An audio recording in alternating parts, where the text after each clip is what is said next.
Hello guys, welcome back to Tutorial Tips. In this video I'm going to talk about how to fix this web page is not available and how to fix this up. So let's get started. So first thing what you have to do is just have to go here and you have to search for internet options. You have to search for internet options. Open this. Now from here you just have to click on connections at the top. Let me click on the connections at the top.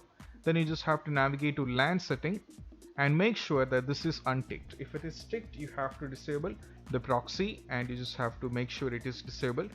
Then once after disabling, you just have to go for OK.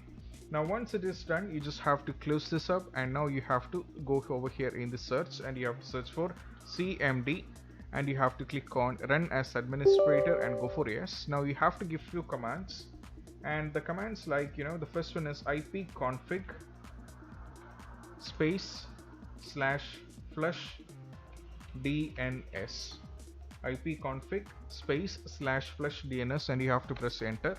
Now as you can see that they successfully flushed the DNS resolver cache, and you have to give the one more, which is ipconfig space /renew.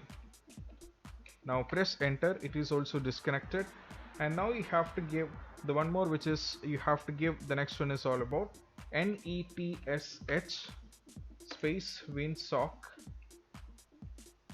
reset, and you have to press enter, and it is also done. Now what you have to do is just have to press exit, and it is done. And once after it is given, the commands are given, now what you have to do is just have to restart your PC and most probably the issue will be completely fixed.